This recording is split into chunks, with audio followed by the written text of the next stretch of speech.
بسم اللہ الرحمن الرحیم یا فاطمہ زہرا یا فاطمہ زہرا یا فاطمہ زہرا یا فاطمہ زہرا سینے میں لیے رنج و علم کرب و بلا کا یا فاطمہ زہرا. رحم اللہ من قرأ الفاتح.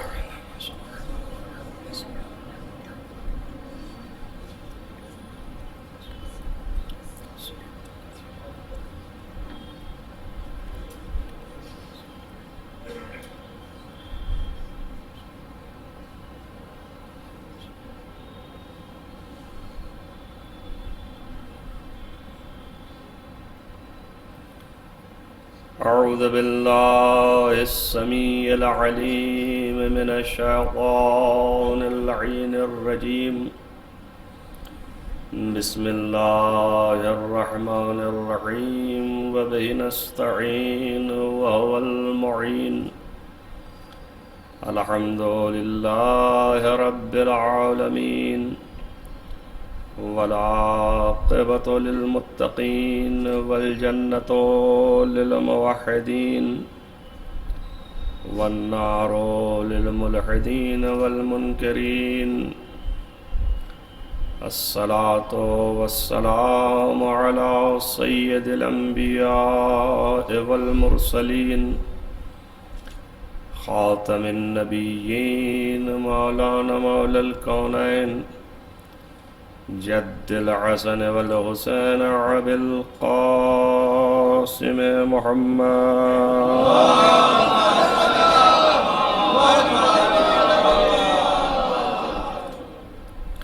ولا سيما على ابن عمه ووزيره ووصيه وخليفته مقلوب كل غالب غالب كل غالب مولانا علی بن ابی طالب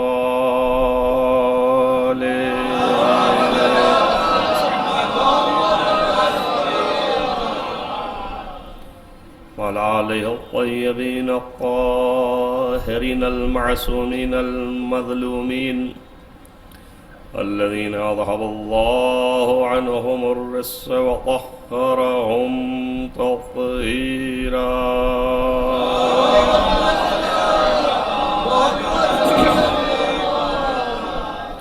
ولعنة الله على أعدائهم أجمعين من يومنا هذا إلى قيام يوم الدين. أما بعد فقد قال الله سبحانه وتعالى في كتابه الحكيم. بسم الله الرحمن الرحيم. انما يريد الله ليذهب عنكم الرجس اهل البيت ويطهركم تطهيرا.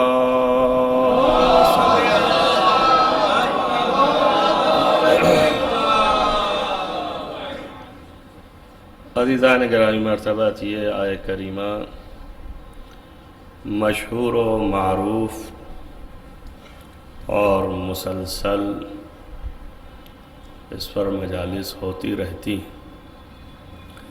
اس لیے زبازد عام و خاص. میں اگر یہ کہوں تو بیجا نہیں ہے کہ شیعہ کے بچے بچے کو یہ آیت یاد ہے، اور نہ ہی شیعہ بلکہ مسلمانوں کو بھی یہ آیت یاد ہے. اور یہ آیت اعلیٰ ترین مدح ہے اور تعریف ہے اور فضیلت ہے اور حقیقت ہے اہل بیت اطہار کی. ایک صلوات پڑھائیں محمد والا.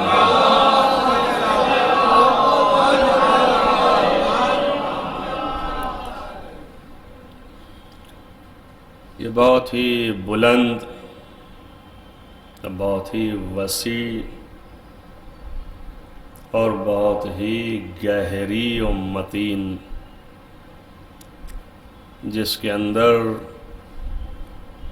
معارف کے سمندر سمائے ہوئے۔ اللہ کا ہر کلام اپنے تمام مطالب کے لحاظ سے ہر کلام سمندر ہے۔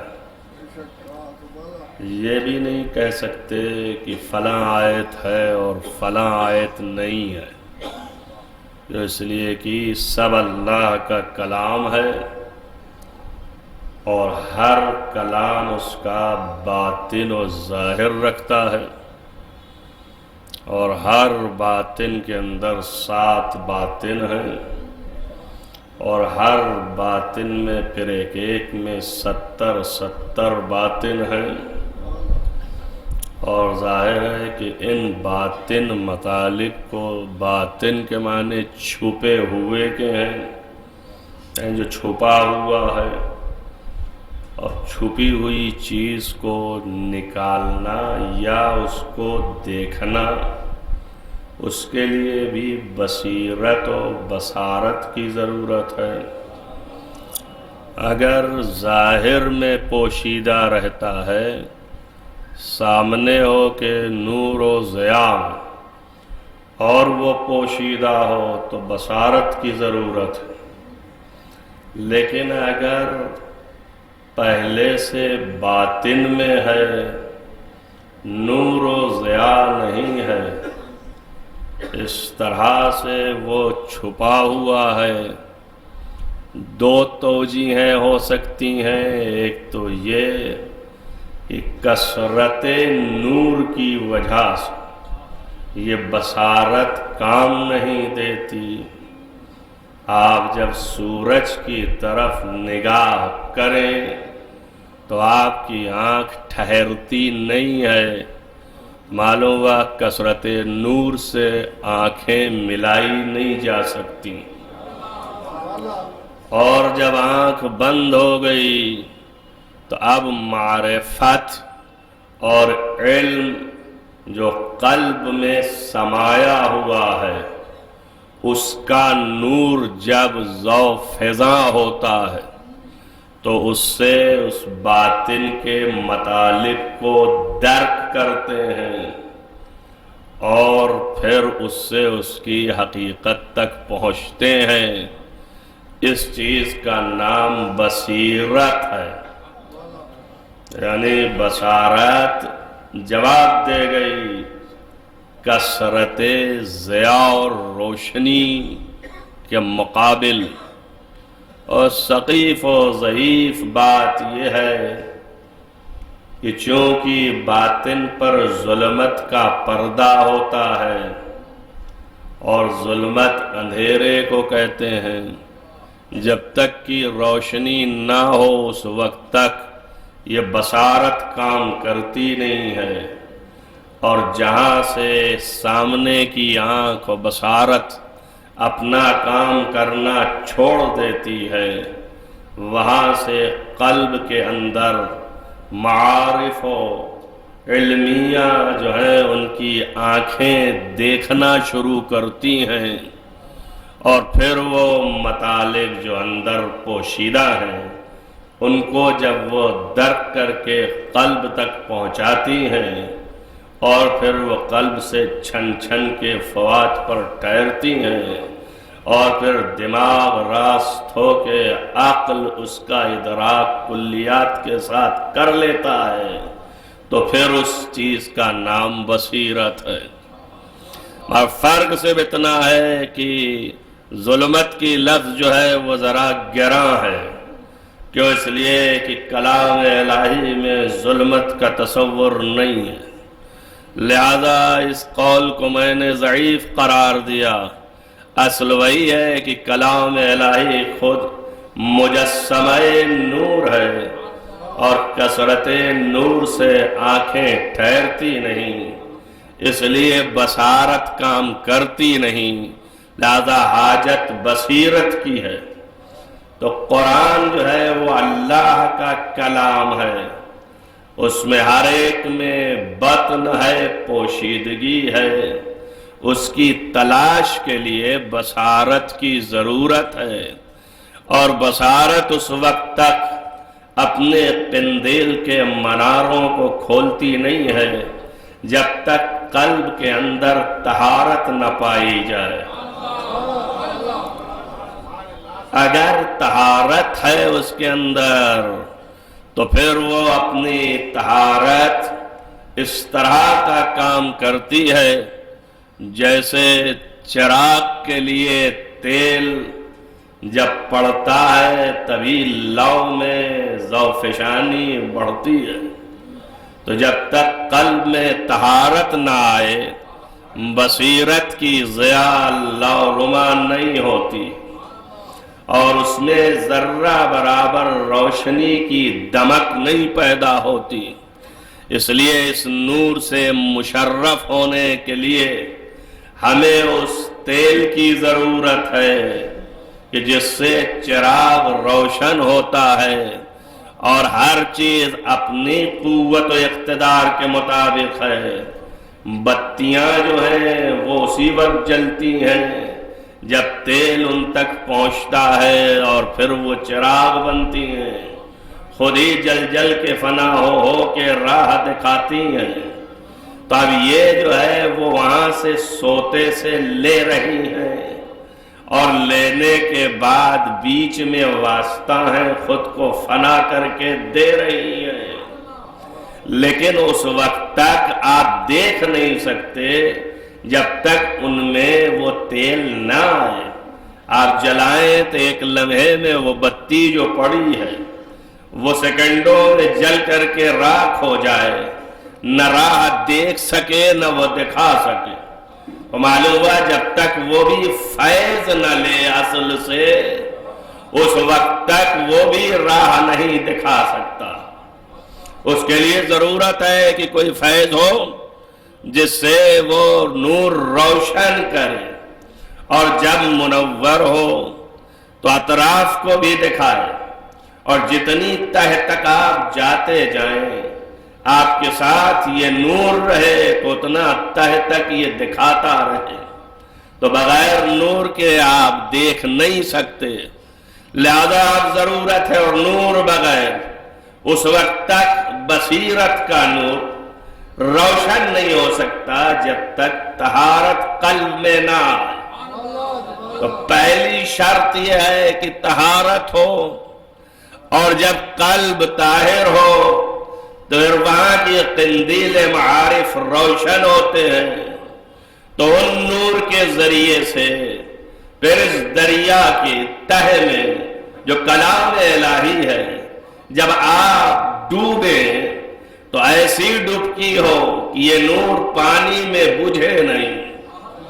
یہ ایسا نہیں ہے کہ موانع اس کو روک دیں، کوئی چیز اس کو روک نہیں سکتی۔ نور کو بجھانے میں ہوا کارگر ہے، اور یہی ہوا جو ہے نور کو پھیلانے میں بھی کارگر ہے، اور نور کو بجھانے میں، آتش کو خاموش کرنے میں یہی پانی کارگر ہے۔ اب کمال یہ ہے خدا کا کہ ایسا نور عطا کرے کہ کائنات کے مادی نور جتنے موانع اور رکاوٹیں آ جاتی ہیں ان کو ذوفشاں ہونے میں، وہ اس کے دل کے چراغ کو روک نہ سکے، نہ ہوائیں اس پر کوئی تسلط کر سکیں، نہ پانی اس پر قابو پا سکے، نہ کوئی پھوک سے مجھے بجھا سکے۔ ایسا نور اگر قلب پر منور ہو جائے تو یہ زندگی بھر اپنے پھوکوں سے بجھاتے رہے اور خدا اسے روشن کرتا رہے گا۔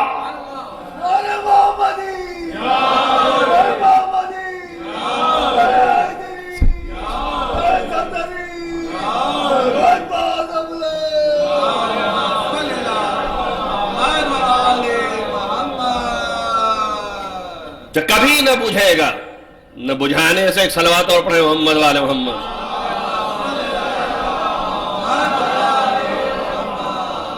ادھر جو حضرات بیٹھے ہیں ادھر آ جائیں تو ہمارا بھی سامنا ہو. ایک صلوات اور پڑھیں محمد وآل محمد.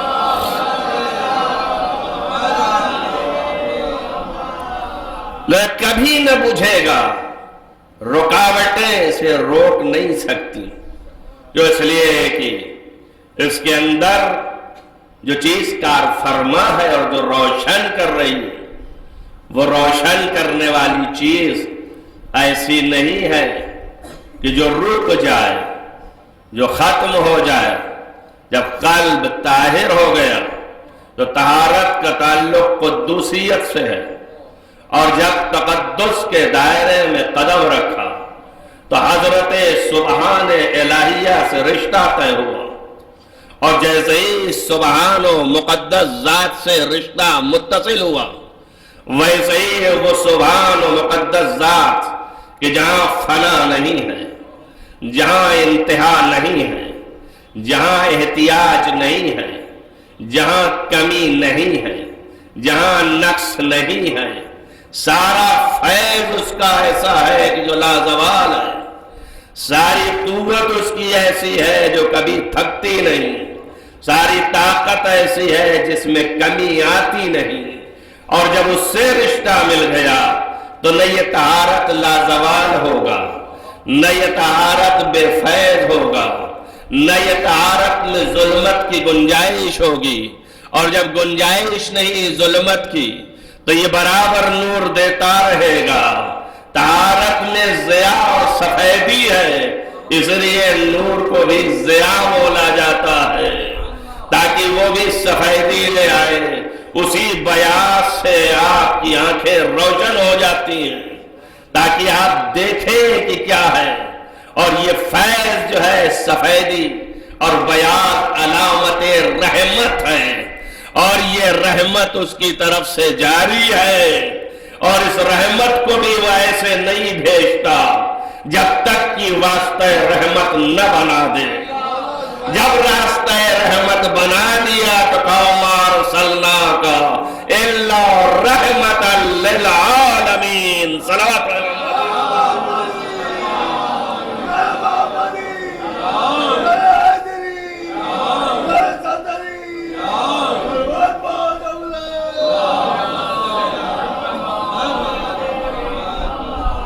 نہ اس کی رحمت میں کمی ہے اور نہ ہی آپ کے قلب میں ظلمت کا دخول ہے.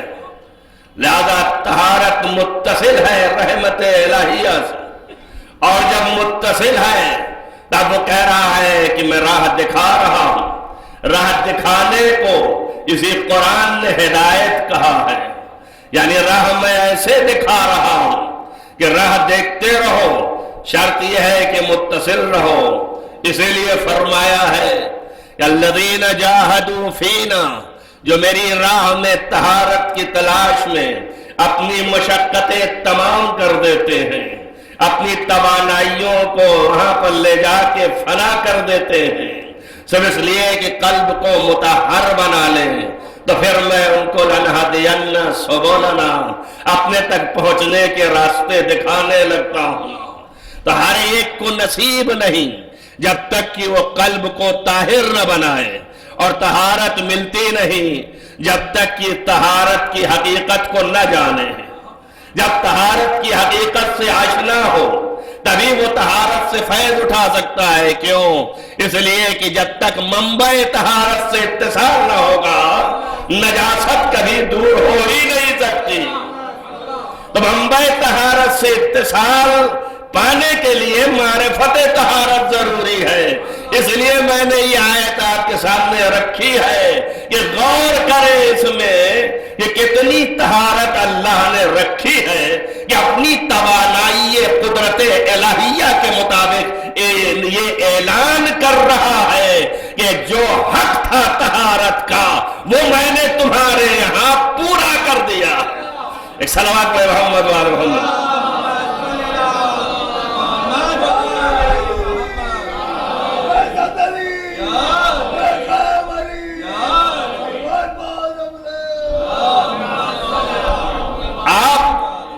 کسی کا حق ادا کرنے پہ آ جائیں تو آپ یہ نظر رکھتے ہیں کہ ہر آدمی اپنی ہمت کے اعتبار سے، اپنی قدرت کے اعتبار سے بقدر ہمت اوست، سب آپ ہی کی جتنی ہمت ہے اتنی ہی جتنی قدرت ہے اتنی ہی سعی اور کوشش ہوگی کہ اتنا ہی آپ اس کا حق ادا کر پائیں۔ آپ میں جب قدرت نہیں تو اس کی حد آپ کی قدرت سے معین نہیں ہونے والی، آپ کی حد آپ کی قدرت سے معین ہوگی۔ اب آپ ایک بشر ہو کے دوسرے بشر کی توانائی حق کو ادا نہیں کر پاتے تو آپ سوچے جو خالق بشر ہے اگر وہ حق ادا کرنے پر آئے تو اس کے حق کو کوئی بشر تو ادا نہیں کر سکتا، تصور ادراک میں نہیں آ سکتا، اس کی قوت میں نقص نہیں، اس کی قدرت میں کہیں سے کلام نہیں، اور قدرت و قوت کے اعتبار سے وہ اس طہارت میں حق ادا کر رہا ہو۔ انسانیت اپنے اعتبار سے ساری طاقتیں میں راجی صرف کر دے تب بھی انسان ایک انسانی بشر جو مقام علیاء پر فائز ہو جاتا ہے اس کا حق نہیں ادا کر پاتی ہے۔ تو پھر وہ انسان جو حق نہیں ادا کر پا رہا اور یہ انسان کہ جس کا حق ادا ہو رہا ہے نہیں ہو پا رہا، تو وہ خالق جو حق ادا کر رہا ہے کہ جس کی انتہائی قدرت ہے، لازوال قدرت ہے، بے مثال قدرت ہے کہ کوئی قدرت مقابل نہیں، کوئی طاقت ند نہیں، اس کی ضد نہیں، تو جب وہ کسی کا حق ادا کرنے پہ آئے تو حق میں نہ نقص ہوگا، نہ حق میں بطلان ہوگا، نہ حق میں کہیں سے ذرہ برابر تصور ایسا پایا جائے کہ آپ سوچیں کہ اس میں آمیزش باطل ہے۔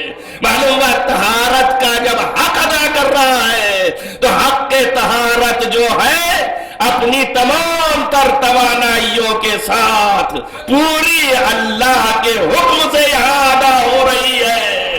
تب جتنا تصور بشر حق کے لیے بڑھتا چلا جائے، جس کی کوئی حد نہیں ہے، اس لیے کہ وہ لامحدود ہے، جو لامحدود ہے تو اس کی عطا بھی لامحدود ہے۔ جب لامحدود ہے، اب لامحدود کی کوئی حد نہیں ہے تو افکار بشر محدود ہیں، تو محدود لامحدود کے حق کو ادا نہیں کر سکتے ہیں۔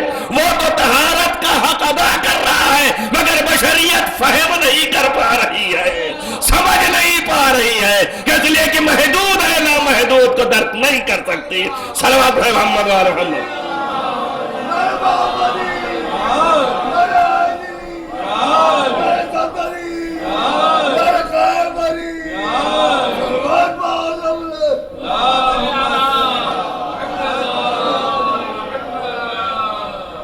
ایک صلوات پڑھ دیں محمد و آل محمد۔ عرض کیا آپ کے سامنے کہ یہ آیت مشہور و معروف متعدد مرتبہ سبھی پڑھتے ہیں، میں خود ہی نہ معلوم کتنی مرتبہ، لیکن ہر دفعہ کچھ نہ کچھ اس سمندر میں غوطہ لگانے سے مل ہی جاتا ہے ہم جیسے بے فیض کو۔ تو جب با فیض و با صلاحیت ہوں گے تو ان کو کیا کیا ملے گا، اس کے اندر کیا کیا ہوگا۔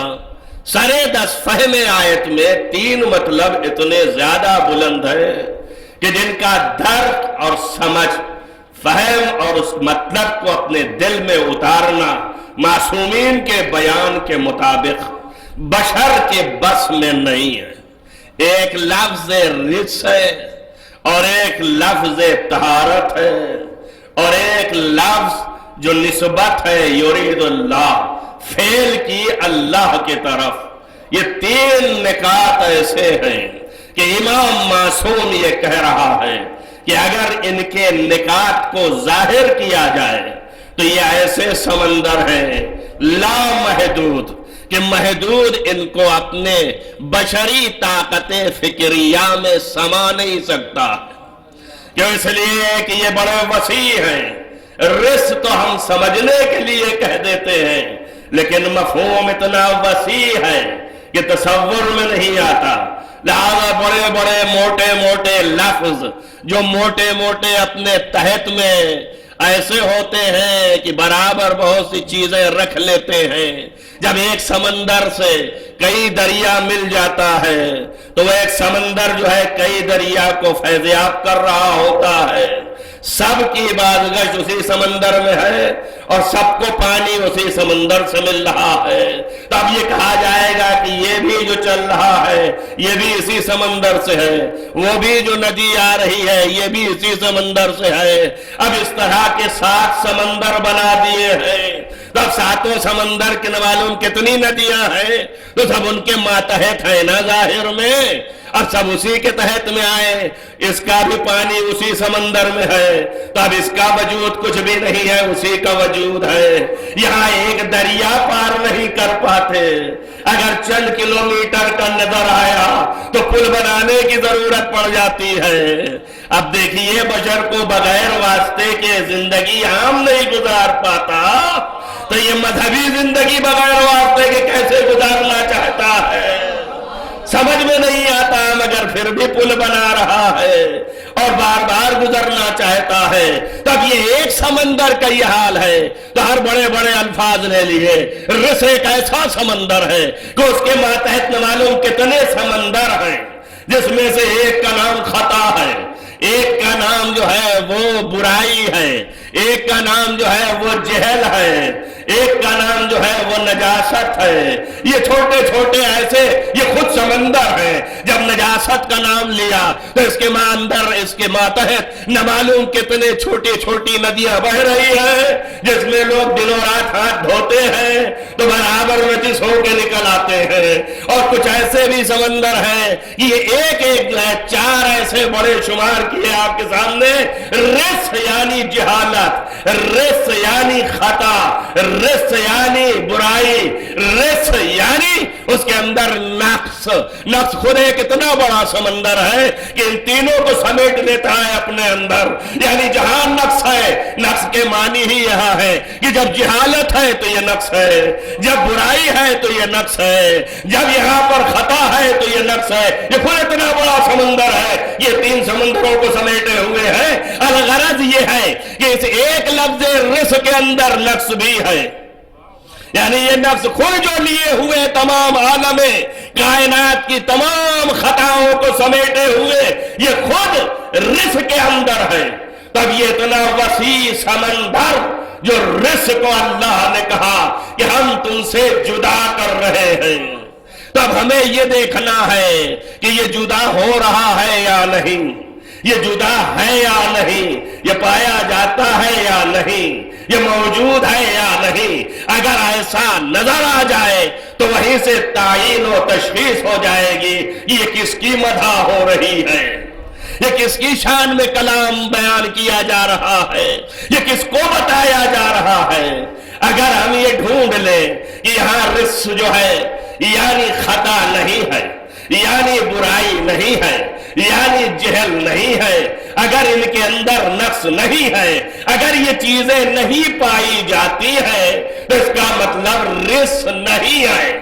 اب اگر ان کے پاس جہالت مل جائے، اگر ان کے پاس برائی مل جائے، اگر ان کے پاس گام گام پہ خطا مل جائے، اگر ان کے پاس آپ کو نقص مل جائے تو اس بات کی دلیل ہے کہ ان کے شان میں یہ گفتگو نہیں کی گئی ہے۔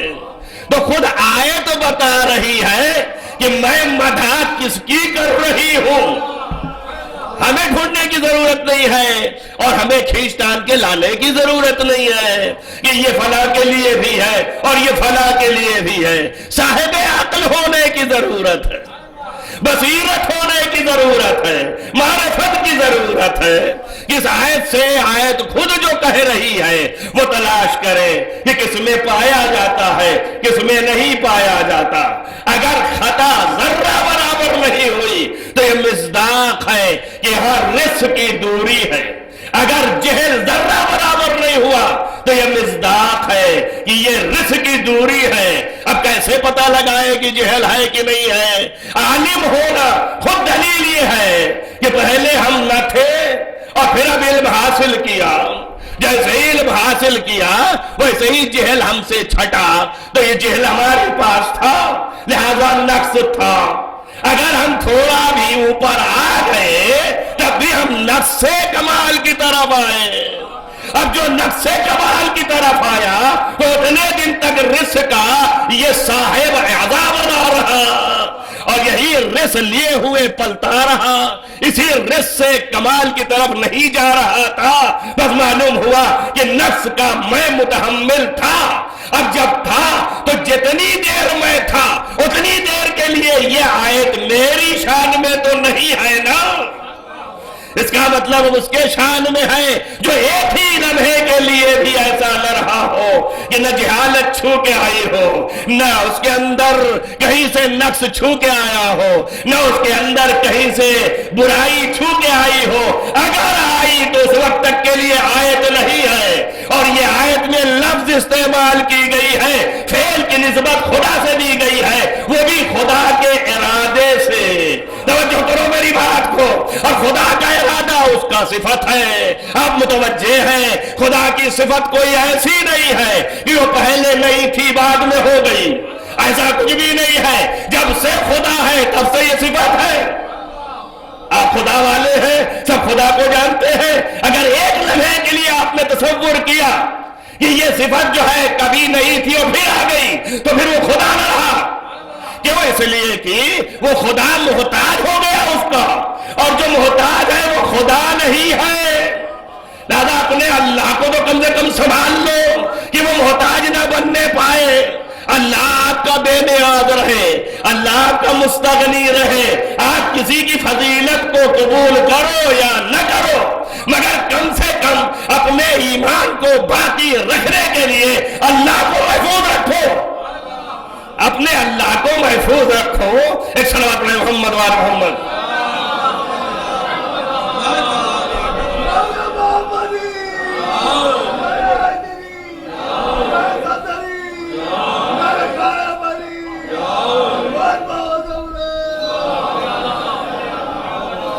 ارادے کی طرف نسبت دے دیا۔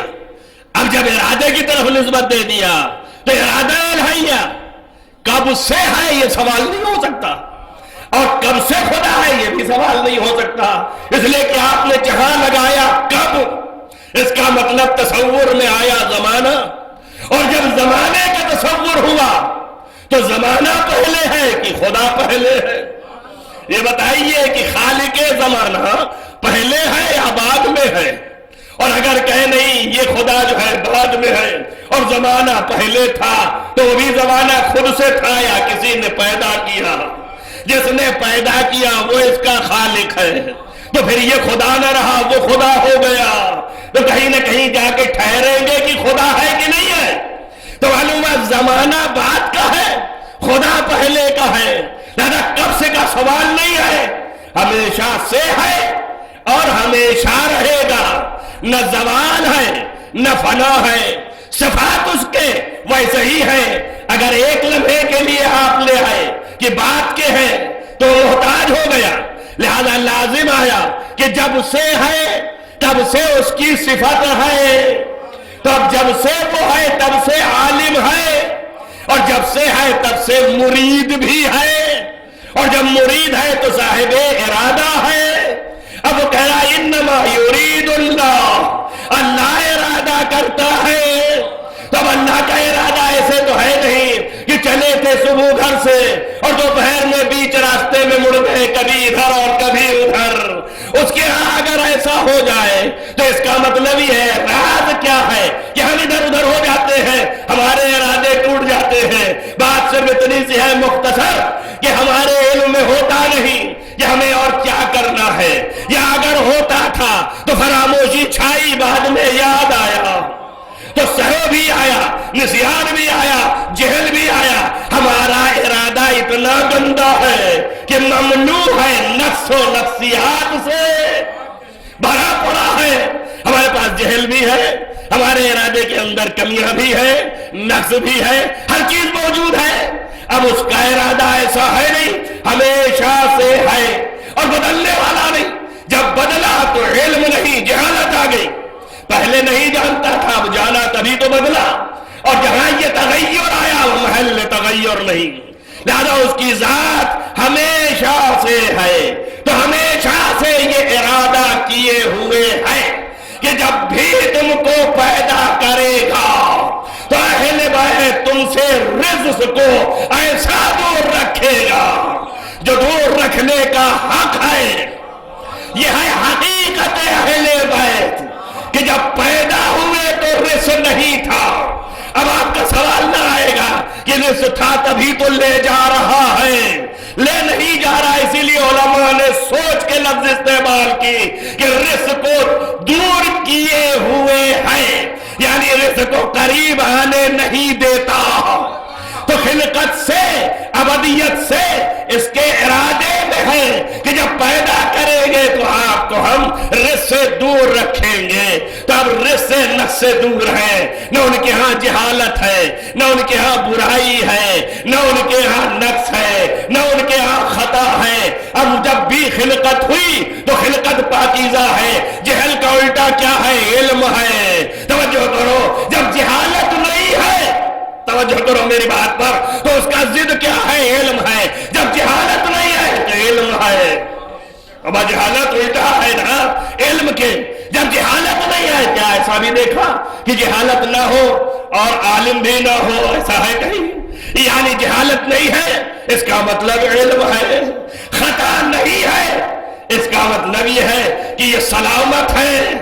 لفظوں پر غور کرو، یہ قرآن بار بار تمہیں تعلیم دیتا ہے، صاف صاف کہتے ہیں کہ میں سلام کرتا ہوں اپنے اس دن پر کہ جس دن میں پیدا کیا گیا۔ ہمارا مسلمان قرآن پڑھ کے سمجھتا ہے کہ جیسے ہم سلام کرتے ہیں کہ سلام علیکم، وہی سلام کی بات ہو رہی ہے۔ یہ نبی اپنے لیے کہہ رہا ہے کہ ہم اپنے اس دن پہ سلام کرتے ہیں جس دن پیدا ہوئے۔ سلامتی کے معنی ہے کہ جس کے پاس خطا نہیں ہے، بتا رہا ہے میری ولادت خطا سے مبرہ ہے۔ صلوات ہے محمد وآل محمد۔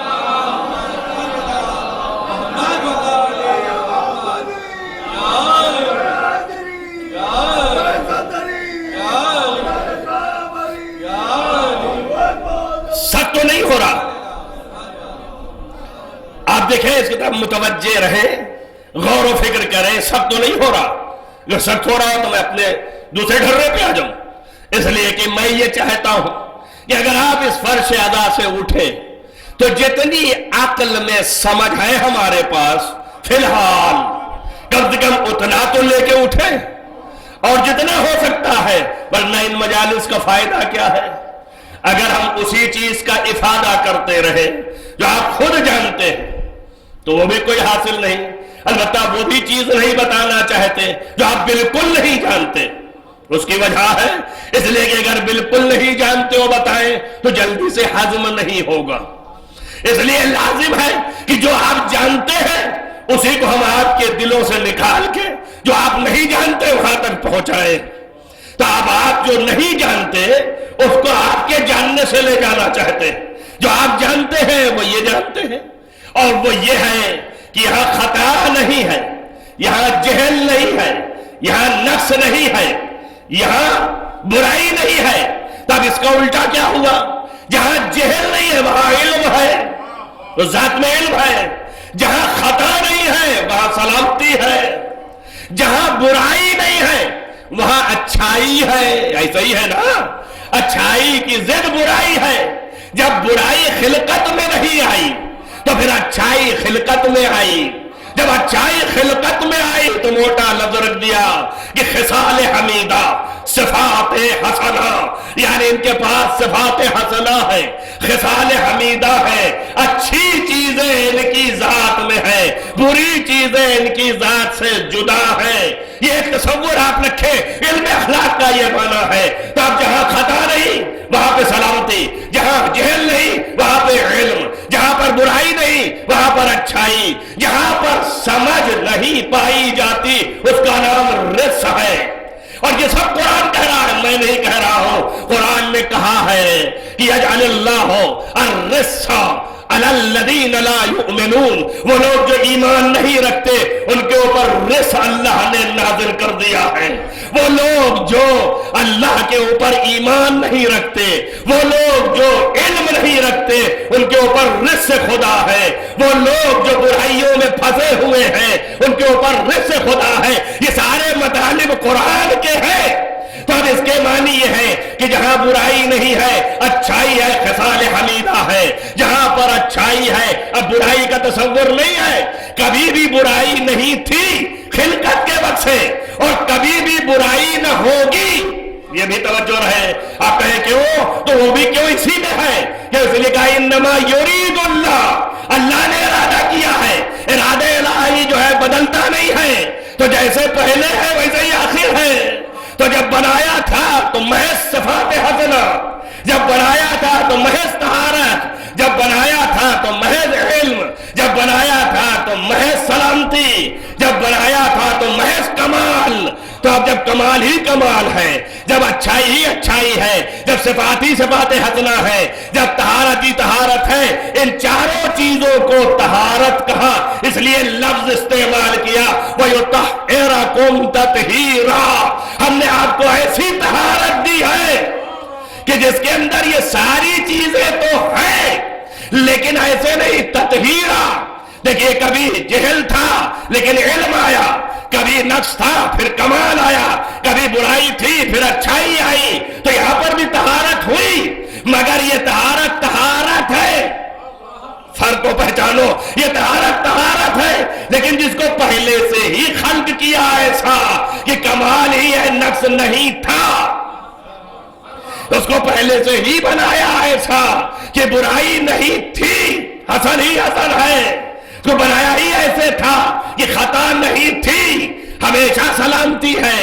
تب ظاہر ہے یہ ہے حق طہارت.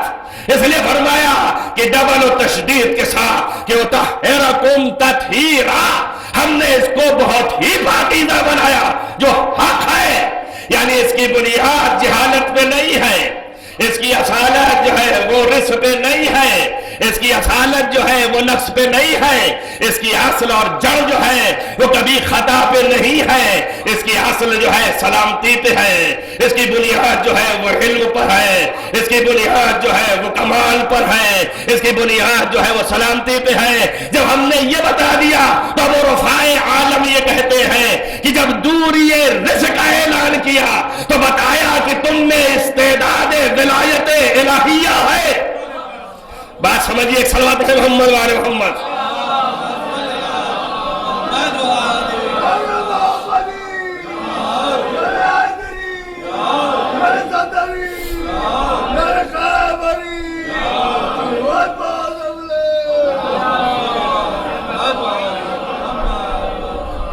آپ یہ لفظ دن بھر سنتے ہیں، ایک لفظ ہے ولایت، 24 گھنٹہ سنتے ہیں، جو جس معنی میں چاہتا ہے استعمال کر لیتا ہے. ہمیں اس سے بحث نہیں ہے، بحث قرآن سے ہے. یہ قرآن کس ولایت کی بات کر رہا ہے؟ اور ولایت جو ہے ہر لفظ یا منصب، جو بھی لفظ ہے اگر منصب کا لفظ ہے تو وہ مفہوم رکھتا ہے منصب، اور وہ لفظ اس منصب کے تمام شرائط کو حاوی ہوتا ہے. بغیر شرائط سارے پائے ہوئے اس لفظ کے اندر اس منصب کا نام نہیں آ سکتا ہے. پروفیسر اب کوئی بھی لے، اس کا یہ مطلب نہیں ہے کہ اگر وہ بیچارہ جو پرائمری میں پڑھاتا ہے اس نے بھی دل چاہ گیا کہ لکھوا لے تو لکھ لیا، تو اب اس کا یہ مطلب تھوڑی نہ ہے کہ واقعی پروفیسر ہو گیا. اب جو لکھ لینا اور چیز ہے، شرائط جو ہے وہ ہونے چاہیے. اب یہ شرائط کے لیے آنکھیں ہونی چاہیے. اب یہ تو اور بات ہے کہ پیسے ہیں تو انہوں نے دے کر کے لکھوا لیا اور 4 آدمی چیخنے بھی لگے تو 4 آدمی خاموش بھی ہو گئے کہ بھائی ٹھیک ہے. لیکن جس کے پاس شرائط ہے، واقعاً بیچارہ ہے، شرطوں کا حامل، پروفیسر لکھنے کے قابل، وہ بیچارے کے پاس قدرت نہیں، تمکنت نہیں، تو اب کوئی ماننے کو تیار نہیں، کبھی کہتا بھی نہیں. اور کسی نے بھولے بھٹکے لکھ بھی دیا تو دوسرا معترض بھی ہو جائے گا. صاحب حق پر اعتراض کریں گے، جو صاحب حق نہیں ہے اس پر کوئی اعتراض نہیں ہوگا. یہ مزاج سماج ہے اور دنیا کے چالاک و شاطر اسی سے فائدہ اٹھا رہے ہیں. اور دنیا کو اسی پہ خرید رہے ہیں کہ حق جو ہے کسی صاحب حق کا چھیننا یہ اپنا وتیرہ بن چکا ہے، گرچہ اس کے خلاف آواز لگانا چاہیے۔ آج دنیا کا مزاج یہی ہے، سبھی کہہ رہے ہیں نا کہ حقوق بشر چاہیے، لیکن حقوق بشر کے خلاف پامال کرتے ہوئے اپنے مقاصد کو حاصل کر رہے ہیں کہ نہیں کر رہے ہیں؟ تو مزاج دنیا یہ بن گیا ہے، اور ہر آدمی معترض ہے کہ جو حقوق بشر کو پامال کرے وہ ایسا ہے، وہ ویسا ہے، وہ بدتر ہے، وہ خراب ہے، اور وہی سب کچھ ہے، بڑھ کر خود رہا ہے۔ تو اب نظام سماج و اجتماع یہ ہو گیا ہے، تو آپ کو صرف یہ دیکھنا ہے شرائط سارے پائے جاتے ہیں کہ نہیں۔ اب وہ شرائط، وہ لفظ جو بنتی ہے کسی ایک منصب کے لیے تو اپنی شرطوں کے لیے ہے، اس کی شرط یہ ہے لفظ ولایت کی، جس کی شرط یہ ہے کہ اس کی بنیاد خلقت سے طہارت ہو۔ لفظ ولایت کی شرط یہ ہے کہ اس کی بنیاد جو ہے وہ علم ہو۔ لفظ ولایت کی شرط یہ ہے کہ اس کی بنیاد جو ہے وہ خطا پر مبنی نہ ہو۔ توجہ کرو میری بات پر، یہ ہے ولایت الہیہ کے شروط۔ اب اس کے بعد جب کہا کہ ہم نے رزق کو دور کیا تو معنی یہ ہوئے کہ تمہاری ذات میں استعداد ولایت الہیہ پائی جاتی ہے۔ ایک صلوات پڑھیں محمد وآل محمد۔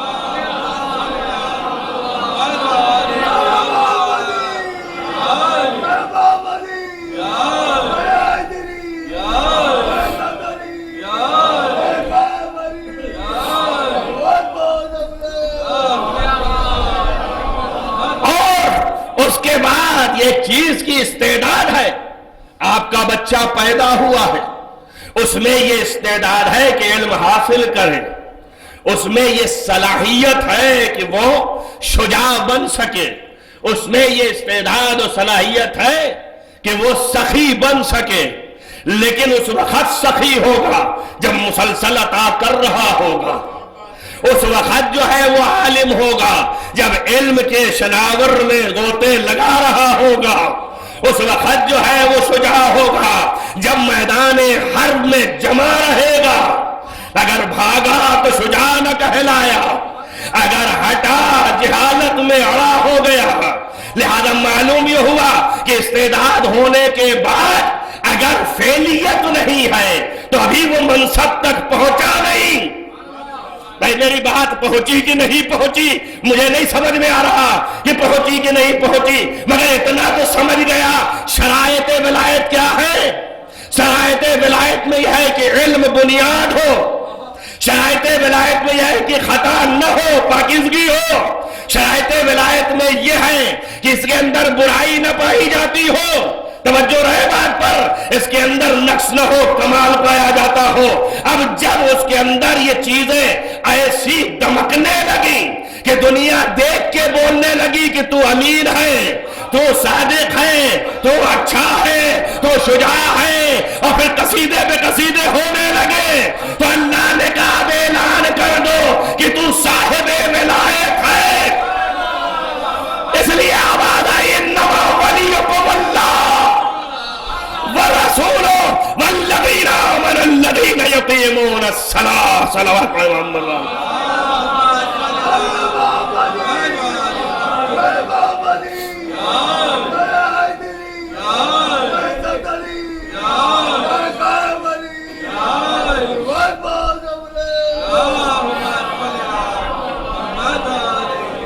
اور اگر آپ یہاں تک پہنچ گئے ہیں تو مقام و مناسب کو سمجھنے کے لیے کنفیوژن نہ پیدا ہو جائے، کیونکہ جاہلوں کے دماغ پر پہرے نہیں لگا سکتے، اور جہالت کا بازار گرم ہے۔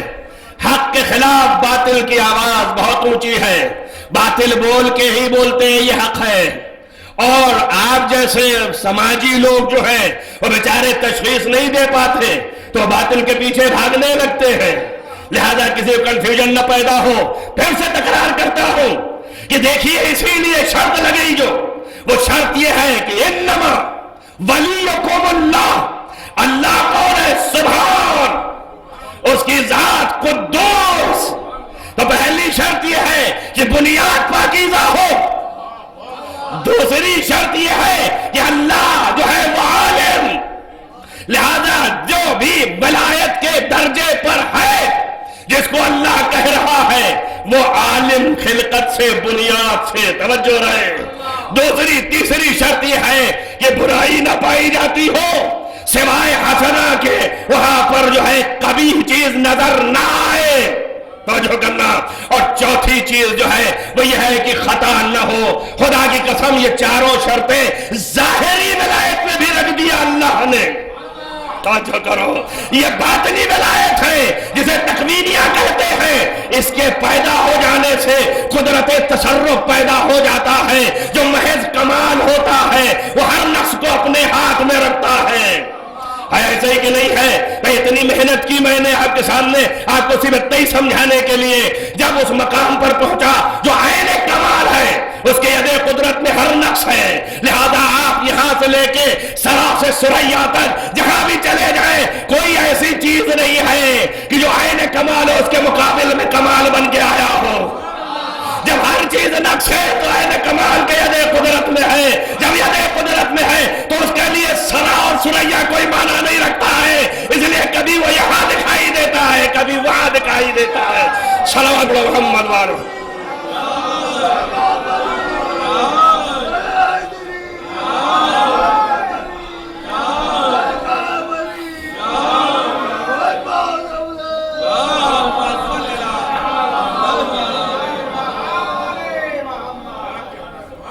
سمجھ گئے؟ یہ ہے قدرت الہیہ کا مالک، متصرف کون و مکان، متصرف کائنات، حقیقی ولایت کا مالک۔ اب یہ تو حقیقی کی بات تھی، لیکن یہ شرائط اس نے ظاہری ولایت میں بھی رکھیا، اسی لیے کہہ دیا من کان منکم عالما بزمانے، توجہ کر رہا، جو آپ سب میں عالم ہو، جو آپ سب میں ایسا ہو کہ مخالفا لہوا، یعنی خطا نہ کرتا ہو، جو آپ سب میں متقی ہو، یعنی کیا برائی نہ رکھتا ہو، توجہ کریں آپ سب میں ایسا ہو کہ عادل ہو، کیا ہے یعنی کمال کی طرف جانا، جو ظاہری ولایت میں قبول نہیں کر رہا ہے وہ باطنی ولایت میں کب قبول کرے گا کہ اللہ کا داخل ہو جائے۔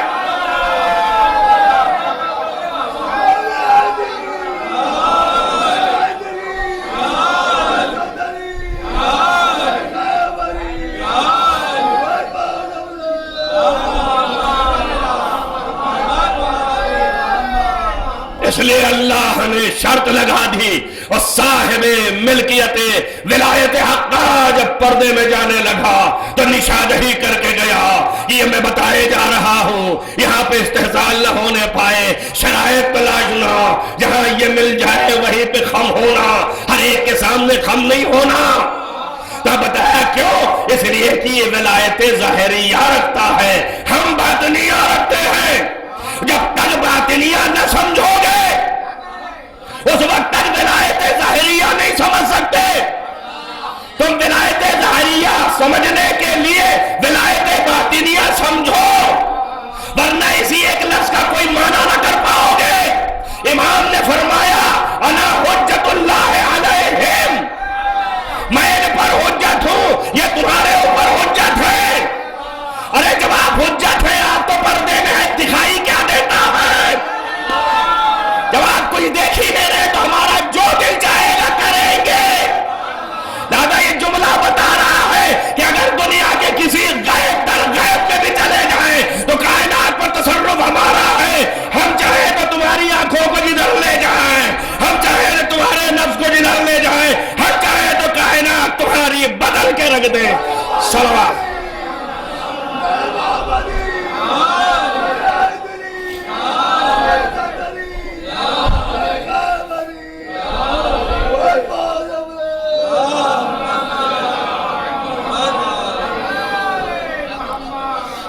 آپ استعداد رکھتے ہیں، اس آیت نے اعلان کیا کہ آپ کی استعداد بھی ہے اور آپ میں فعلیت بھی ہے۔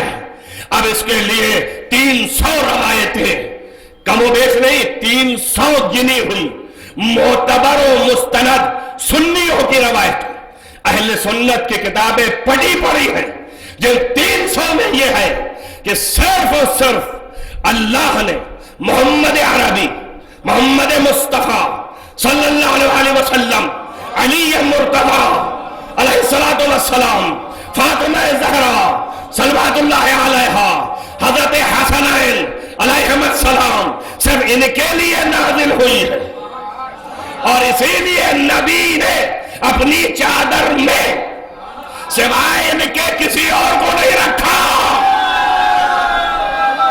توجہ کریں، کسی اور کو نہیں رکھا۔ ایک نے لوگ اور کہتے ہیں، میں لفظ اور کہتا ہوں، جرأت نہیں کیا۔ لوگ ذاکرین جو ہیں، ارے بھائی منہ ہے بیچارے، بول جاتے ہیں، غلطیاں ہوتی ہیں، کہتے کسی نے جرأت بھی کیا کہ ہم بھی داخل ہو جائیں، ہمیں جرأت نہیں کیا۔ میری لفظ پر غور کرنا، یہ جرأت نہیں ہے۔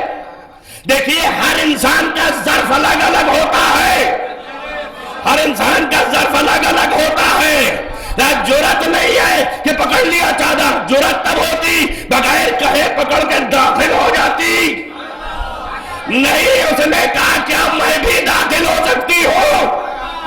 یہ معرفت خمسہ ہے، یہ کیا میں بھی برابر ہو سکتی ہوں؟ حضرت نے کہا نہیں، تم خیر پر ہو۔ خیر بتانا دلیل ہے کہ یہ معرفت ام سلمہ ہے۔ ایام اسنا میں تمام نساء تھی، لیکن کسی نساء میں اتنی معرفت نہیں تھی کہ آیت تطہیر کا مطلب سمجھ سکتی۔ صلوات محمد و محمد۔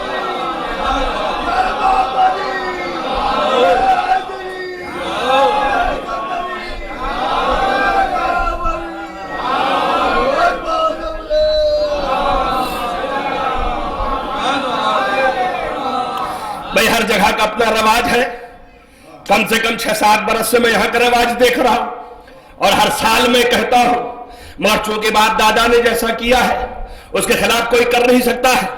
میں ہمیشہ کہتا ہوں کہ میں ان کو نہیں دیکھ پاتا، میں ان کو نہیں دیکھ پاتا، لہذا اس منبر کو وہاں رکھے، ان کا ہمیشہ یہاں رکھا گیا ہے، تو ممکن ہے شاید اس جگہ کی کوئی برکت ہو، لہذا اس لیے یہاں رکھا ہے انہوں نے۔ تو میں ہمیشہ اعتراض کر کے گیا ہوں پچھلی مجلس میں بھی کہ بھئی وہاں رکھیے تو سب سامنے آئے تو ہم سب کو دیکھیں۔ اب ظاہر ہے کہ میں آپ کو یہاں تک لے آیا، اگر آپ کے تمام تر اوسان سالم ہے اور میری بات آپ تک پہنچ رہی ہے، جو حقائق و دقائق ہیں جنہیں یہ چتے نہیں حل کر پائیں گے، یہ 5-10 ہزار پہ بکنے والے اسے حل نہیں کر سکتے ہیں، نہ ان میں اتنی صلاحیت ہے، نہ ان میں کوئی ایسی ذرہ برابر آبرو پائی جاتی ہے، اسے علماء حل کرتے ہیں، وہی علماء لکھتے ہیں، وہی علماء بتاتے ہیں، انہی علماء سے فیض اٹھانے والے اس روشنائی تک پہنچ سکتے ہیں۔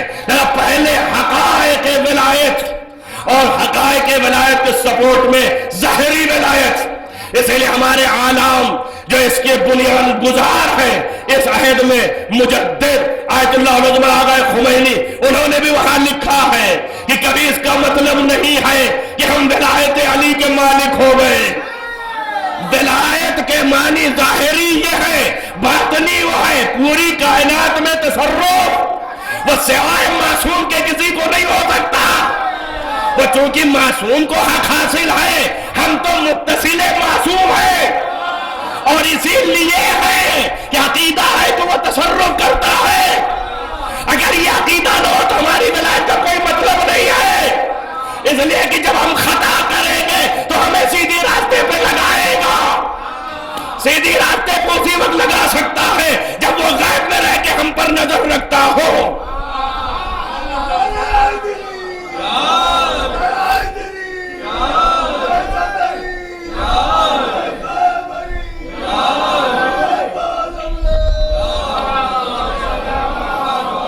یہ ہے ولایت الہیہ، اس کی استعداد اور فعلیت اسی چادر میں۔ اب جتنے ہیں وہ صاحب ولایت الہیہ، ساری قدرت ان کے پاس ہے، ان کو جانے کی ضرورت نہیں ہے، ان کے پاس آئے گی۔ اب آپ کے عقل میں عقل ہونی چاہیے۔ اب یہ کیسی بات ہے؟ آج نیا جملہ سن لیا میں نے ابھی آپ کو بتایا کہ قرآن کی ہر آیت کے اندر باطن ہے اور باطن کے اندر باطن ہے. تو ابھی باطن کو پائے گا کون جو باطن ہوگا؟ تو عقل کے اندر بھی تو عقل ہوتی ہے نا. فہم و سمجھ وہ عقل ہونی چاہیے, وہ بصیرت ہونی چاہیے کہ وہاں تک آپ پہنچ سکے تاکہ آپ درک کر سکے, آپ سمجھ سکے. تو اب جس کے اندر یہ ساری چیزیں ہیں اور وہ تمام تر کائنات پر متصرف ہے, تو اب ہر چیز اس کے پاس ہے, وہ کسی کے پاس جانے کا والا نہیں ہے. ہر شے اس کے سامنے سر نگوں ہے. یہی وہ مطلب ہے کہ جب آدم کے سامنے سر جھکوایا تو کائنات کا سر اس لیے جھکوایا کہ بتائے کہ اس کا نام خلافت الہیہ ہے. خلافت الہیہ وہ ہے کہ جہاں کائنات سجدہ ریز ہے. ولایت الہیہ وہ ہے جس کے ید قدرت میں کائنات ہے. اب خود کی جانے کی ضرورت نہیں ہے, اس کو خود آنا ہے. اب جب آنا ہے تو چاہے جتنا بڑا ہو, میری ایک بات سن لو اور یہ سوال کا جواب بھی لیتے جاؤ. بڑا پوچھتے ہیں میری عقل میں نہیں آتا, میں تیرے عقل کا ذمہ دار نہیں ہوں, میرا در بڑا چھوٹا ہے. توجہ کرو, ایک صاحب منصب یہاں ہے ایسا, فرض کیجئے کہ اس سے بڑا کوئی نہیں ہے, مگر کیا کرے بیچارہ, اپنے زہد کی زندگی ایسی گزار رہا ہے کہ اس کا در بڑا چھوٹا ہے. اب بتائیے اگر اس میں بڑے سے بڑے بھی آنا چاہے تو در سے نکل نہیں سکتے ہیں, نکل نہیں پائیں گے. لیکن اب نکلنا ہے, نہ جائے گا تو شرط بھی نہیں ملے گا. تو چاہے جتنے موٹے ہو چاہے جتنے لمبے ہو, جھکیں گے, دبائیں گے اور داخل ہوں گے. اب سمجھ میں آیا, جیسے ہی یہ سمجھ میں آیا ویسے ہی وہ ستارہ بھی سمجھ میں آئے کہ جیسے ہی اشارہ کیا تو اپنی توانائیوں کے ساتھ در سیدہ پہ خم ہو کے بتایا میری حیثیت کچھ نہیں, سب اس کے ہاتھ میں ہے. صلوات اللہ.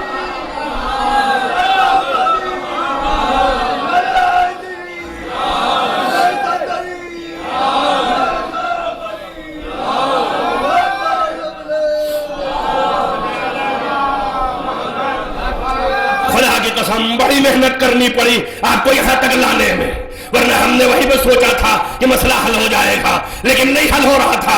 جب تک کہ آپ کی زبان میں نہ اتر جائیں تو آپ سمجھ لیں آپ یہ قدرت ہے, اسے کہتے ہیں ولایت الہیہ. اب اسے جانے کی ضرورت نہیں ہے, سب اس کے پاس ہے. کیوں؟ اس لیے کہ یہاں نقص نہیں کمال ہے. ساری کائنات نقص ہے, نقص کمال کی طرف دوڑتی ہے, کمال نقص کی طرف نہیں جاتا. اسی لیے ہر شے محتاج ہے, یہ کسی کا محتاج نہیں ہے. لہذا جب محتاج ہے تو جب احتیاج ہوگی, مجھے کپڑا چاہیے تو میں اس کے پاس جاؤں گا کہ کپڑا دے دے, اس کو روٹی چاہیے تو وہ جائے گا کہ روٹی دے دے, اس کو اولاد چاہیے تو وہ کہے گا اولاد دے دے. اور جس کو جو ضرورت ہے وہ مانگے گا. توجہ کرے, اور یہ کسی کو نہ کہے گا کہ نہ دوں گا, کہ اس لیے ایک بات اولاد بھی دے سکتا ہے, روٹی بھی دے سکتا ہے, کپڑا بھی دے سکتا ہے, مکان بھی دے سکتا ہے. اب اگر کوئی کہے مجھے علم چاہیے تو وہ بھی دے سکتا ہے, کہے مجھے فیض چاہیے تو وہ بھی دے سکتا ہے. کہانی آپ عرض پر کیسے جاتے ہیں؟ توجہ کرے, تمام کتابوں نے لکھا کہانی آپ عرض پر کیسے جاتے ہیں. ہاتھ پکڑا کر ٹھہر جا, بھی بتاتا ہوں. ایک مرتبہ اشارہ کیا, بادل کو نیچے آیا گا, بیٹھ جا, یعنی اس پہ کہا بیٹھ تو وہ بیٹھا, خود بھی بیٹھے لے کے اڑ گئے. جب چلے گئے تو پوچھا بیچ میں کیسے آئے. توجہ کرے, قدرت میں ہمارے سب ہے, ہم جو چاہے وہ کرے. یہ نہیں ہے کہ یہ جو چاہے میرے ساتھ کرے, یہ میرا پابند ہے, یہ میری توانائی نہیں رکھتا ہے. وہ بات اور ہے کہ ہم جو ہے مقام امتحان میں آ جائیں اور اللہ کا حکم نہ ہو تو ہم اس مقام کا اظہار کریں گے. لیکن ہماری قدرت ولایت الہیہ یہ دو باب ہیں. جو آج سوچ کے آیا تھا جتنی باتیں وہ میں پوری کر نہیں سکا, مجھے اندازہ ہی نہیں کہ کتنا وقت ہو گیا. آپ کی بات تمام ہو گئی ظاہر ہے وقت کے لحاظ سے, لیکن میری بات جو ہے رہ گئی. مگر ان دنوں میں جو ہر روز کی بات الگ الگ ہے, اور آپ اس کو اندازہ کریں کتنا عظیم ہے. جو تمام تر قوت ایسی رکھتا ہے, جو قوت ہے ولایت الہیہ کی, اس لیے اس نے اپنی اس ولایت کی تمام تر نشانیوں کو معین کیا اور معین کر کے تب انہیں یہاں بھیجا تاکہ دنیا کے سامنے یہ ساری قوت و اقتدار کا اظہار کرتے رہیں اور بتاتے رہیں کہ ہم تم جیسے نہیں ہیں۔ اب یہ معرفت جو ہے کہ ہم تم جیسے نہیں ہیں عمل سے دکھا رہے ہیں، اس کو چرند سمجھ رہے، اس کو پرند سمجھ رہے ہیں، اس کو وہ بے عقل سمجھ رہے ہیں، لیکن یہ صاحب عقل نہیں سمجھ رہا ہے۔ یہ تو وہی کہہ رہا ہے میرے جیسے کھاتا ہے، میرے جیسے پہنتا ہے، میرے ہی جیسے ہے۔ جب کچھ نہ ملے تو ان کا کب پیدا ہوئے تھے؟ یہ تو 9 سال کے تھے، 10 سال کے تھے، ہم تو 40 سال کے تھے۔ اللہ اکبر۔ اللہ خلافت الہیہ کا معیار بنا رہا ہے علم، اللہ معیار بنا رہا ہے طہارت، اللہ معیار بنا رہا ہے کمال، اللہ معیار بنا رہا ہے عصمت، اور امت معیار بنا رہی سینیارٹی۔ توجہ کر رہے ہیں، علم کچھ بھی نہیں، ہم سینئر ہیں، اس لیے یہ چیز ہو جائے۔ ولایت الہیہ اس کا نام نہیں ہے۔ اچھا لے بھی لیا تو کیا؟ اگر لے بھی لیا تو کیا؟ آپ کہیں گے پھر کیا مطلب کیا ہے؟ ارے بھائی لے لیا اور کیا؟ جس کے لیے رو رہے ہو، ہم رو نہیں رہے، حقیقت بتا رہے ہیں کہ سینیارٹی پہ لے تو لیا، لیکن جب بھی پھنسا کا یہاں لیا پائیے تب یہ کہنا دلیل ہے کہ اصل قدرت آپ کے پاس ہے، میرے پاس نہیں۔ ارے بابا اسی کا نام ولایت ہے۔ دوسرا بھی اعتراف کر رہا ہے، تو دلیل یہ بنی کہ آپ کے پاس جو کچھ بھی ہے اسے غنیمت سمجھیے کہ آپ کو کیا ملا ہے، آپ کے اجداد نے آپ کو کیا دیا ہے۔ یہ ہے وہ ولایت الہیہ جس کے مالک یہ لوگ ہیں جن کی طہارت، کمال، علم اور خصوصیت حسنہ ہی حسنہ ہے۔ خیر کہا ہے قرآن نے، اِنَّا أَعْطَيْنَاكَ الْكَوْثَرَ، سارے نے مل کر کے مسلمانوں نے لکھا یہ خیر کثیر ہے، اور خیر کثیر پر دیا کیا؟ فاطمہ زہرا، یعنی فاطمہ زہرا وہ بی بی ہے جو خیر مطلق ہے۔ اب ظاہر ہے کہ اس کے مقابل کوئی نہیں ہے۔ جب خیر مطلق آ جائے سامنے تب جتنے ہیں خیر مطلق نہیں ہے، کوئی نہ کوئی قید کے ساتھ ہے، کوئی اتنا ہے کوئی اتنا ہے۔ ارے بھائی اگر ایسا نہ ہوتا کہ کم نہ ہوتے تو کبھی نہ کہتے کہ زمین پر اگر علی نہ ہوتے تو کوئی فاطمہ کا کفو نہ ہوتا۔ یعنی کیا مطلب کفو نہ ہوتا؟ یعنی کوئی ایسا نہیں ہے جو فاطمہ کی ہمسری کر سکتا، برابری کر سکتا۔ اتنا ہی کہہ کے رسول رک جاتے تو ممکن ہے لوگ نکالنا شروع کرتے کہ انبیاء تو الگ ہے، ملائکہ تو الگ ہے۔ اب رسول نے کہا بھائی اتنے سال سمجھایا تم کو کہ میں نے کہا کہ کتنی باتیں میں نے چھوڑ دیا کہ ملائکہ سے اشرف انبیاء ہے اور انبیاء سے اشرف سید الانبیاء ہے۔ جب سب سے اشرف ہم ہیں اور ہمارے ہی نفس کا نام علی ہے، تو جب ہم نے بتا دیا کہ کوئی نہیں ہے سوائے علی کے، تب انبیاء برابر نہیں ہو سکتے ہیں۔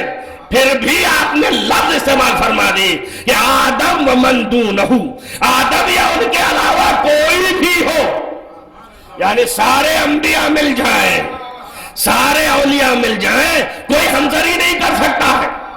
صرف ایک ذات ہے جو علی ابن ابی طالب ہے۔ کیوں؟ اس لیے کہ ولایت مطلق الہیہ کے مالک خیر مطلق فاطمہ زہرا۔ اگر ابھی بھی نہیں سمجھ میں آیا تو یہ ایک آخری معرفت آپ لیتے جائیں، یہ وہ ہے ذات کہ جس کے لیے نبی نے کہا فاطمہ تو روحی بین جنبیا، فاطمہ میری روح ہے جو میرے دو جنب کے درمیان ہے۔ صلوات علی محمد و علی محمد۔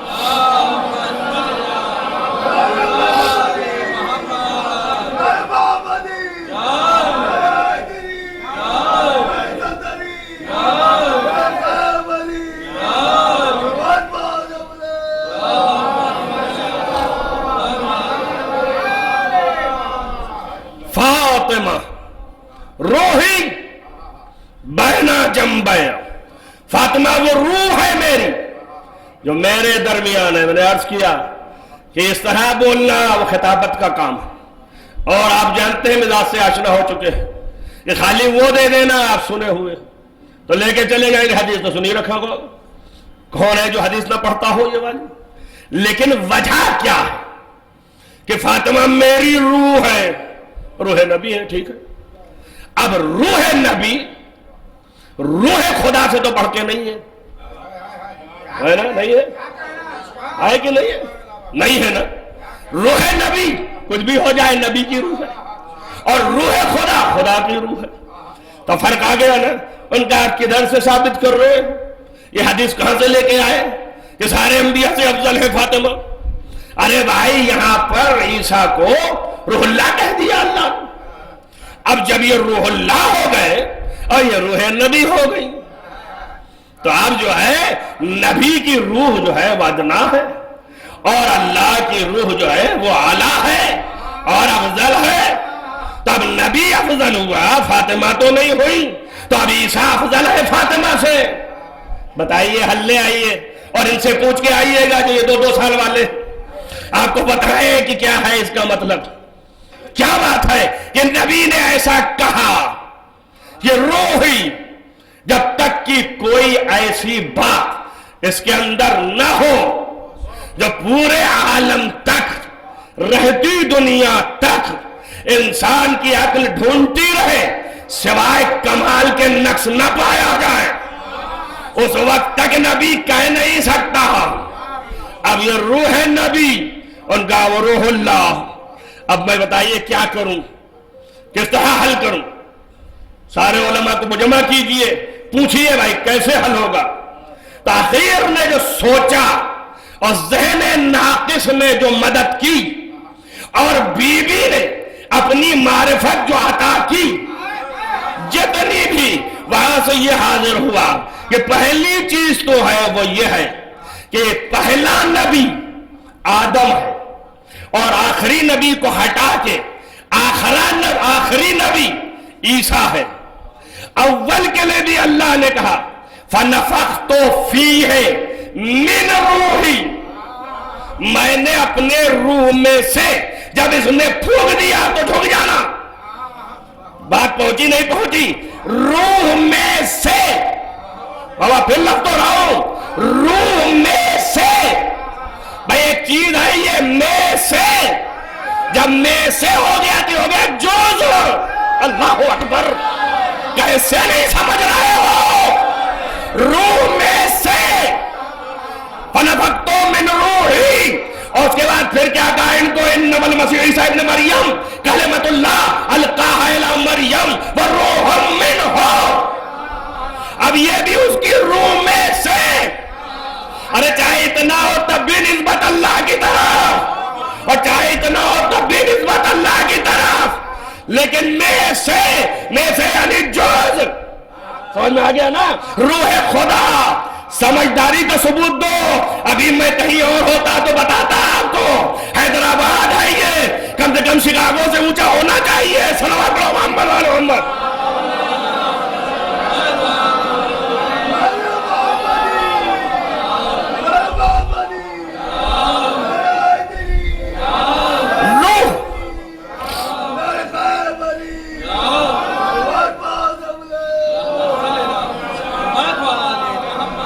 روح میں سے، روح من ہو، اس کی روح میں سے، ایک دفعہ روح میں سے اور ایک دفعہ اس کی روح میں سے، اضافت در اضافت، توجہ کرو، یعنی جب اضافت لگ گئی تو خود ہی پتہ چل گیا کہیں سے رشتہ اور ہے، اس بعد در اضافت، توجہ کیا آپ نے، یہ جزئیات ہے، تو یہ سب ایک نبی سے لے کے آخر تک، آدم سے لے کے عیسیٰ تک، سب روح من ہو، روح الہی کے جزئی روحیت کے مالک، یہ سب جزئی الہیت کے مالک۔ میرے دوستو یہ لفظ سے آشنا ہو، بزرگ جانتے ہیں بچے نہیں جانتے اس لیے منہ تک رہے ہیں، یہ آپ جانتے ہیں کہ جو چھوٹے کو کہتے ہیں اور کل بڑے کو کہتے ہیں، کل میں سارے جز آ جاتے ہیں تب بنتا ہے کل، بات کو سمجھو، تب یہ جز روح الہیہ ہے،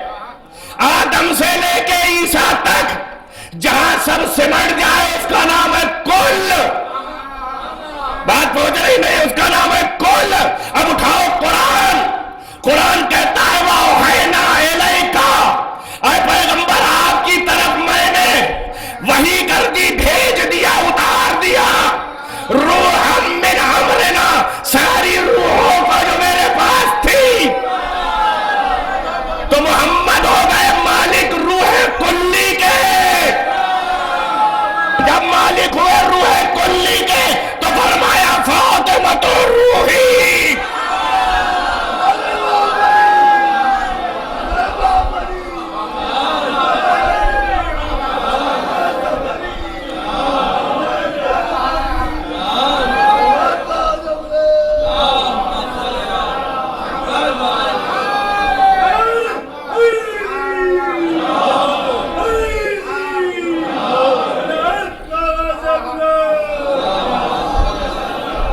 چیز روح ہے، اور روح کلی کا مالک افضل الکائنات ہے، اور اس نے کہا یہ میری روح ہے، روح کلی۔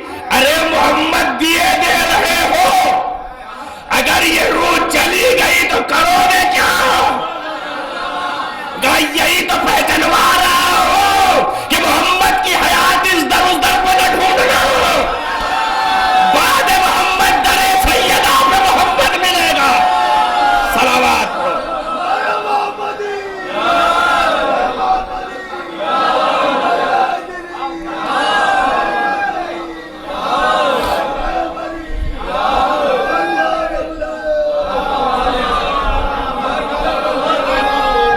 محمد در سیدہ روح کلی حیات محمد ملے گی، تو محمد زندہ ہے تو سیدہ کے واسطے سے، حیات محمد سیدہ کے واسطے سے ہے، اسی لیے پہچانتا تھا ملک در پہ جو آیا تو پکارا سیدہ کو، اجازت ہے حیات محمد، حیات محمد، روح محمد ید سیدہ میں ہے، مل کے سیدہ ہے۔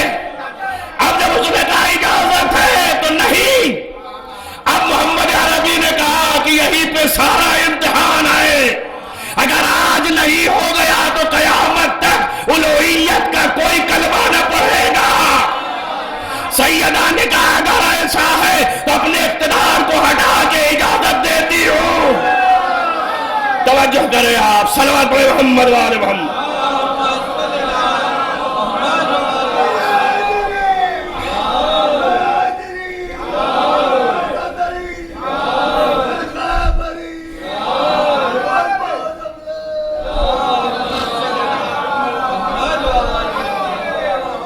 یہ ذات کا نام فاطمہ ہے، روح کلی۔ ختم کر دیا میں نے مجلس، آپ جان بوجھ کے بقیہ کل انشاءاللہ، مگر آپ ساتھ دیں، آپ توجہ کریں اس بات پر، اتنی عظیم شخصیت کی معرفت جو رکھتا ہے، جب کچھ نہیں کر سکتا بے بس ہے، تو ظاہر ہے کہ اس کے دل کڑھتے ہیں، اور جب دل کڑھتا ہے تو سامنے نہیں رہا جاتا، اس لیے کہ بے بسی ہے، لاچاری ہے، مجبوری ہے۔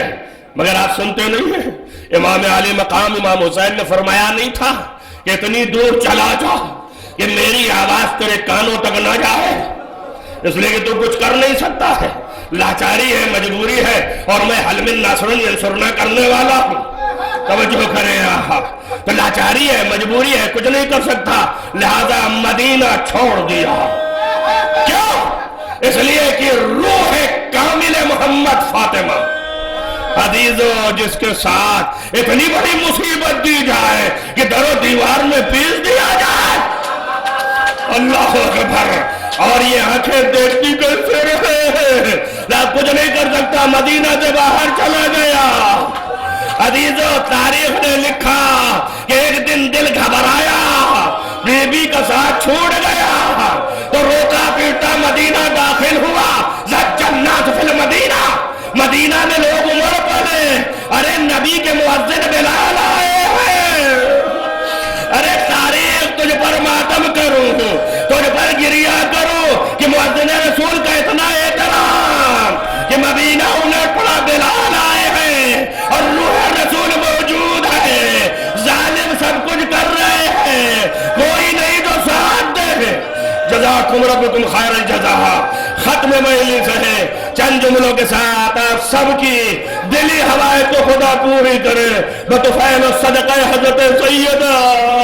لیکن بی بی جیسے ہی داخل ہوا مدینے میں، نہ ادھر گیا نہ ادھر گیا، سیدہ کو پہچانتا تھا، روح مجسمہ کی مالک قریب آیا، ڈیوڑی پہ سر رکھا، آواز السلام علیکہ، جیسے ہی سلام کیا پھر سے آگے بڑھ گئی، پھر سے کو دیا کہا فضہ میرا سلام دے دے بی بی کو۔